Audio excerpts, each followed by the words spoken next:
অংশীদারিত্বের যে বিষয় এবং মানে অনেকেই বলছেন যে তারা প্রতারিত বোধ করেছেন, অনেকে বাদ দেয়া হয়েছে তার কন্ট্রিবিউশন ইত্যাদি ইত্যাদি। এইখান থেকে আপনার মতামত কি? ধন্যবাদ। দেখুন, স্টার্টিং একটা কথা হয়েছে যে বিপ্লব বেহাত, গণঅভ্যুত্থান ব্যর্থ নয়। এই কথাটি আমি এর আগেও বলেছি। অংশীদারিত্বের জায়গা কেন আমি আনলাম বা কেন কথাগুলো এখন চলে আসছে এই বিষয়গুলো, প্রথমত দেখুন, 5ই আগস্টে ঘটবে এটা কেউ জানতো না। 5ই আগস্টের পরে কার্যত সেই অর্থে বলতে গেলে আমাদের কোনো গভর্নমেন্ট ছিল না, কোনো প্রশাসন কাজ করছিল না। রাস্তায় নেমে পোলাপান গিয়ে স্পষ্টভাবে দেখা যাচ্ছিল ট্রাফিক নিয়ন্ত্রণ করছে, বাজার দর নিয়ন্ত্রণ করছে, বন্যার সময় ত্রাণ দিতে চলে যাচ্ছে, এই বিষয়গুলো ঘটছিল। এটা কি কারণ নির্দেশ হয়েছিল? হয় নাই, কাউকে কিন্তু বলে সবাই সেলফ স্যাটিসফ্যাক্টরি হয়ে কাজগুলো করছিল। তো সেই জায়গা থেকে এই পার্সনগুলোকে কেন একত্রিত করা যাচ্ছিল না, এই বিষয়টা তো ফিজিবিলিটির প্রশ্নই আসে না। নাহিদ ইসলাম যদি সে যদি বলে বেসরকারি বিশ্ববিদ্যালয়ের, যেহেতু আপনি মানে বেসরকারি বিশ্ববিদ্যালয়ের মানে একজন সমন্বয়ক ছাত্র আন্দোলনের, তো আপনারা কি মানে আপনি তো সবার কথা বলতে পারবেন না, কিন্তু তারপরও আপনাদের ভিতরে কি ওই যেটা ফুয়াদ ভাই যে ফিলিং এর কথাটা বললেন, এই ফিলিংটা কি তৈরি হয়েছে যে আপনারা মানে প্রতারিত হয়েছেন? ফিলিং বলা তো এটা অনেকে লঘু করে ফেলা বিষয়টাকে।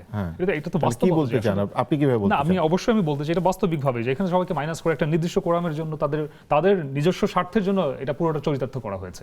এটাকে আমি সম্পূর্ণভাবে বলে অপোজ করবো এটাকে।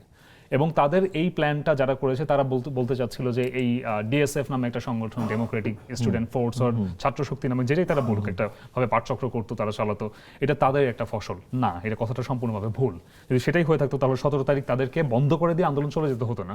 নাহিদ ইসলামের অনেক ত্যাগ আছে, আমি অস্বীকার করবো না। আপনারা কি ধরেন ফরহাদ মাজার বলেছেন তার একটা বই লেখা হয়েছে তার আগে, ওই বই থেকে সবাই উৎসাহিত হয়েছে, আপনারা কি ওই বই পড়েছেন? না, আমরা কখনো ফরহাদ মাজারের পাঠচক্র আমি জানতাম, আমি আমার ব্যক্তিগতভাবে জানতাম, কজ আমি মুক্তি ফোরাম বা ওরা আরো অন্যান্য রাষ্ট্র সংস্কার আন্দোলন বিভিন্ন বেসরকারি বিশ্ববিদ্যালয়ে করতো, কিন্তু এটা আমি ব্যক্তিগতভাবে জানি কারণ আমি অনেক লম্বা সময় অ্যাক্টিভিজম করে আসতেছি। আমি 2015 সাল থেকে অ্যাক্টিভিজম করে আসতেছি।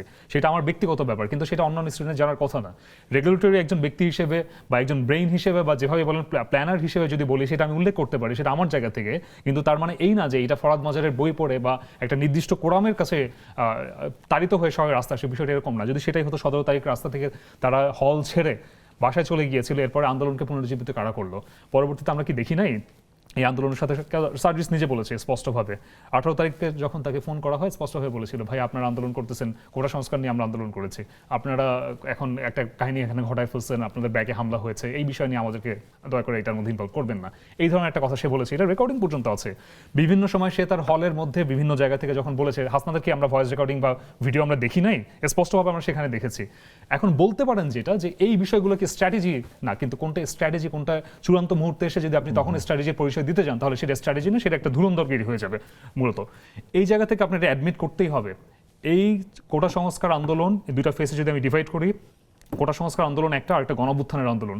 কোটা সংস্কার আন্দোলনকে গণঅভ্যুত্থানের রূপলাভ করানো, যেটা বেসরকারি বিশ্ববিদ্যালয় এবং কওমি মাদ্রাসার শিক্ষার্থীরা ভূমিকা রেখেছে, এবং এটাকে ম্যাস আপরাইজিং এ নিয়ে গিয়ে এই যে হামলাটা হয়েছে, প্রথমবার দেখাতে পারবেন এইভাবে শিক্ষার্থীদের তোপের মুখে পড়ে হেলিকপ্টার দিয়ে, রেস্কিউ হেলিকপ্টার দিয়ে পুলিশকে তুলে নিয়ে যেতে বাধ্য হয়েছে র্যাব তাদের রেস্কিউ হেলিকপ্টার দিয়ে। এটা কি শেখ হাসিনার পরাজয় ছিল না? অবশ্যই ছিল।